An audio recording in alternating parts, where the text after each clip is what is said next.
Alright, here we are on the big Tacoma project, and I'll give you a little history here. This thing, like 45 to 55, I get a little hum in the front end, and I thought it was unit bearings. Those have been replaced. I changed out on the second gen Toyotas. They have a needle bearing that goes into the axle shaft in the axle that the CV shaft goes into on the driver's side, and that's pretty common, that goes out and vibrates. And I replaced that. I still get the noise. I just replaced the CV on the driver's side. Here's this one. So it's a little loose. It's got a little play in it. The noise got considerably better, but I still have a little bit of noise. So I have the other one for the other side. So we are going to replace the one on the passenger side, and I will do video while I'm doing this. I went ahead and did the other one without videoing it, to, so you guys wouldn't hear me cussing and all kinds of the stuff, and to figure out how to do it to make it easier to video. So I'll get this thing on jack stands, get the wheel off, and we'll get started on it. Tires off.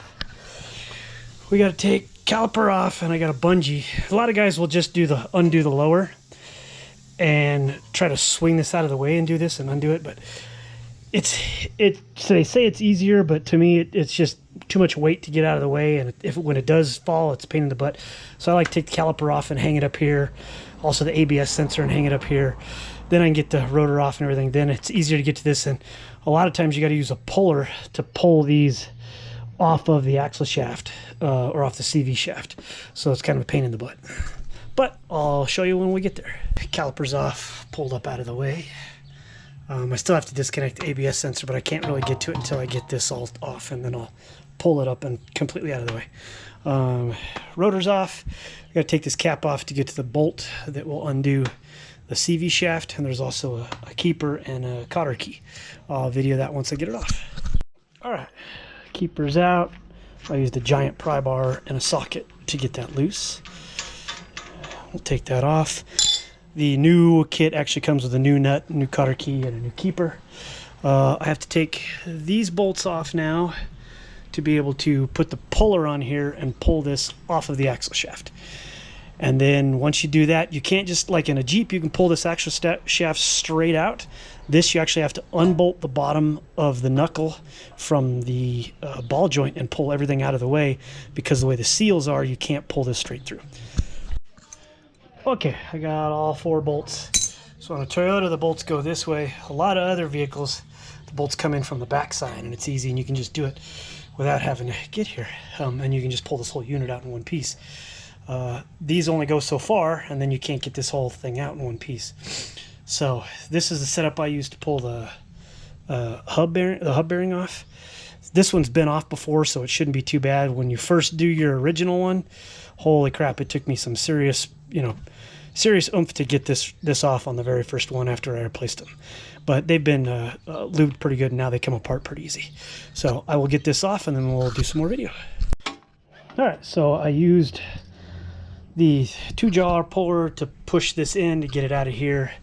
And then now I'm actually removing the hub from here. You can see it started to come apart.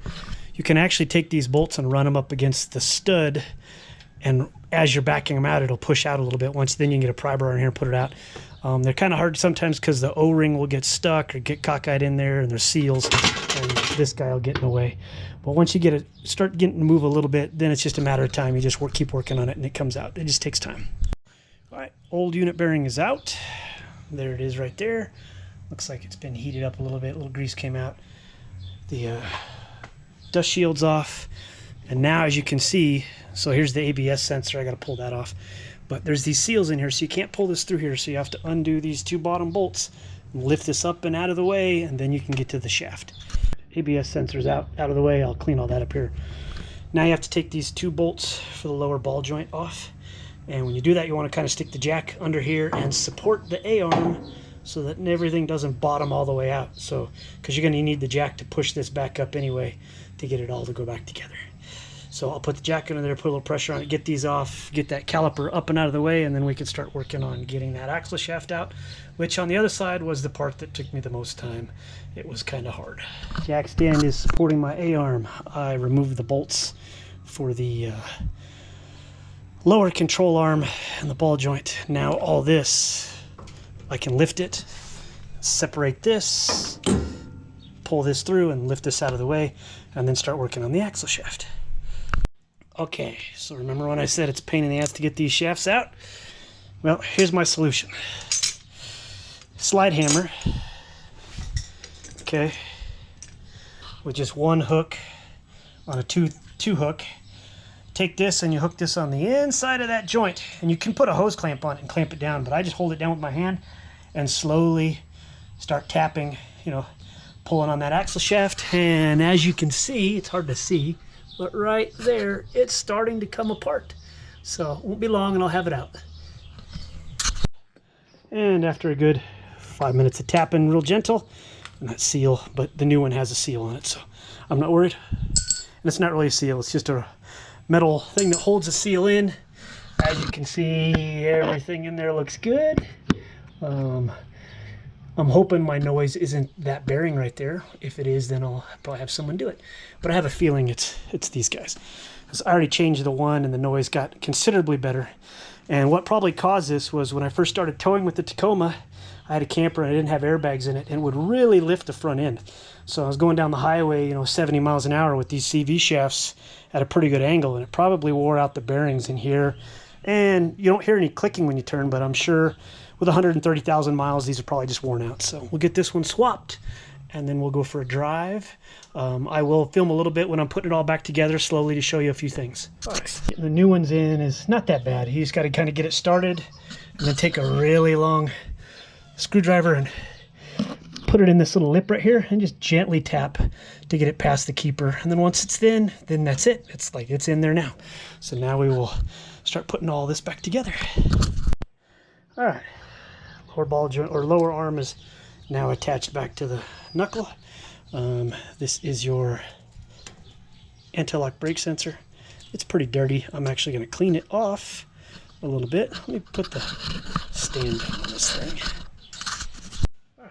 Gonna cleaning the ABS sensor because it had a little grease on it.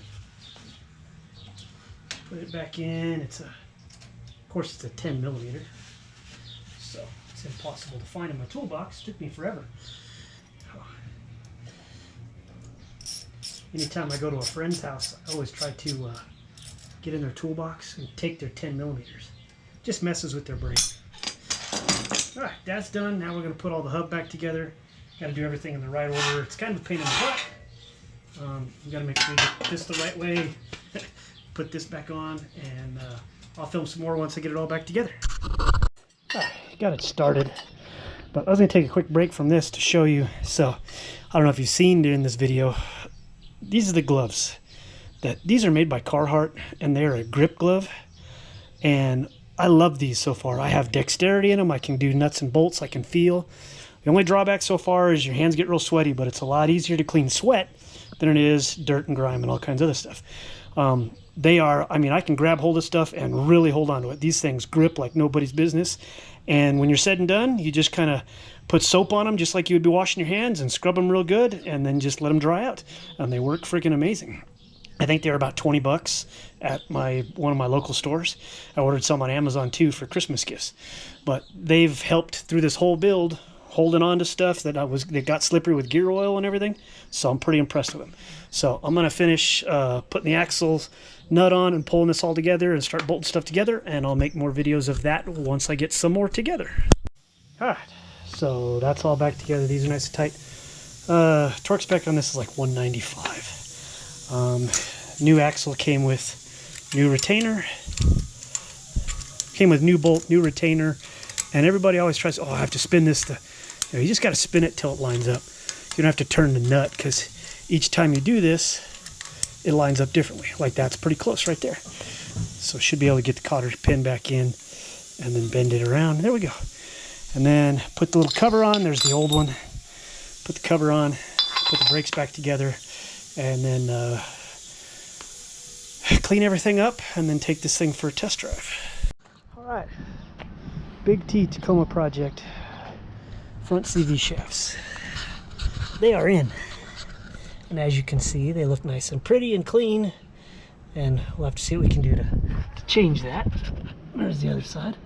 I did forget to mention, I bought these on rockauto.com, and you had the option to do just a stock replacement or an economy or a heavy duty, and I opted for the heavy duty because they were only about $10 more each. They just by looking at them, they do have a thicker, more heavier dutier boot than the stock ones.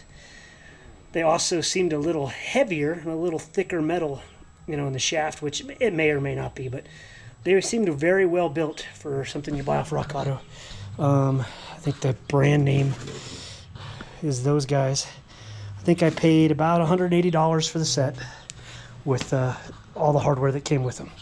So this is done. We will go for a little test drive, see how this is, and then when I get back, I have this mess to deal with. And then next thing we're going to do is we've got some camper. I have a pop-up camper. We've got some projects we're going to do on that. And then, of course, we're going to continue working on Little T. We got a front locker that's going to get installed. I got to do some nut inserts in the frame for the skid plate to make it a little more stout. And just a couple other little things. We did do the lights. We did add, I forgot to do a write-up on this. We removed the Hella lights and just put kind of a cheap bar to match these for now. I did find LED bulbs for the Hellas that were on here, the big round ones. We are gonna get those and put them in the Hella lights, but those will probably get mounted on the Grand Cherokee, which is not here, the Grand Cherokee project. All right, more to follow as we work on stuff. Oh, here's the camper back here that we'll be working on. We've already done a bunch of work to it, but I didn't film any. We removed all the stripes. We added a radio, speakers, new tires. Picked this up a couple years ago. This is a great little camper. Once this big one's out of the way, I will put this one in here and pop it up and show you guys what it looks like inside. I tow this with the with Big T, the 4-door Tacoma, and it does really great. I did have to do airbags to help because the Tacomas are notorious for having soft leaves.